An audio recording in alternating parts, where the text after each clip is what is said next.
Welcome everyone. Welcome back to the channel.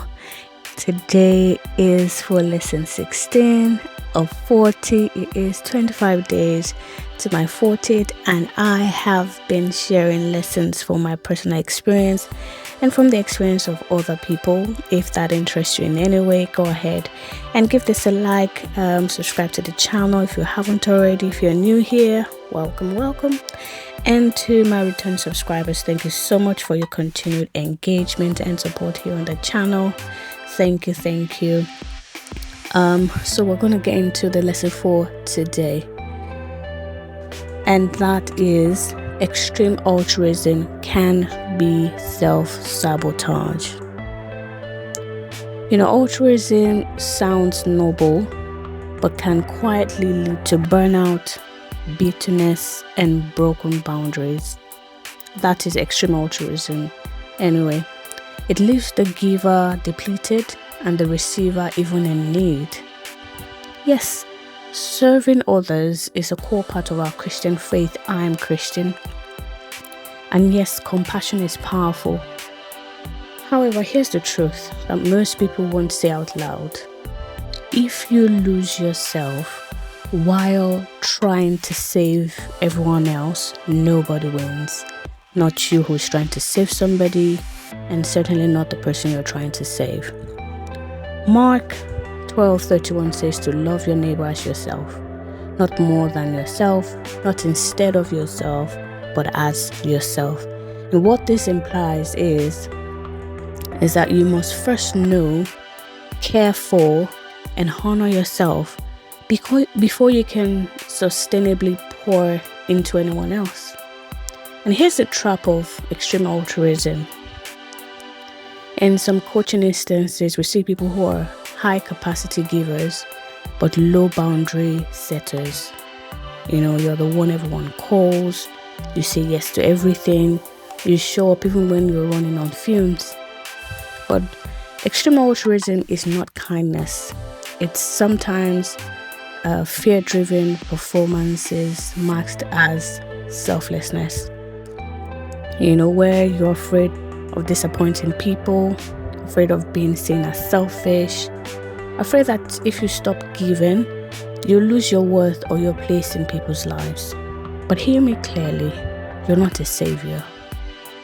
What you are is a steward, not a savior. You're nobody's savior. And you cannot pour sustainably from an empty cup.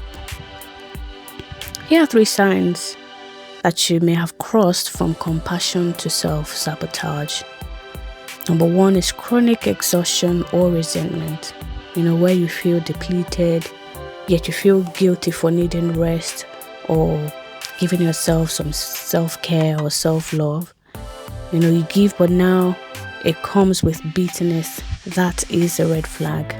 Number 2, poor boundaries masked as ministry. Just because it's a good thing doesn't mean it's your assignment. That's the honest truth. Not everything that needs to be done is yours to do. You need to know that. And number 3, neglecting your own growth or calling. Where you are so focused on building others that you're not building yourself. That's not humility, it's avoidance. Let's take some time to, redefine true altruism, what I'd like to call healthy help. You're most powerful when you're aligned, rested, and whole. And from that place, you can give with clarity, you can give not out of compulsion, but you can give with love and not a sense of loss. That's a way to redefine true altruism. When you lead yourself well, your giving becomes a gift and not simply a gap, to be filled. Jesus himself took breaks. He would withdraw to pray, he would say no, he would leave crowds. Why?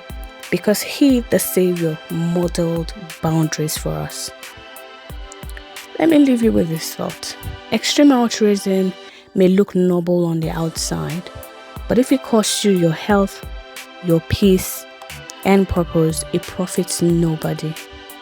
You're not called to rescue the world. The world already has a rescuer, already has a savior. What you are is a steward, called to steward your energy, protect your purpose, and serve from overflow and not obligation. Alright? So today, give yourself permission to redefine what true service looks like. Give from wisdom, set boundaries, and give without losing you. Alright? So I hope that this has helped you or resonated with you in some way. If it has, go ahead and give this video a like. It would help more people see it. If you haven't subscribed to the channel already, please go ahead and do so. We've got about 30% of people, listening to these lessons who are not subscribed. And if you're one of them, let me encourage you today to go ahead and do that.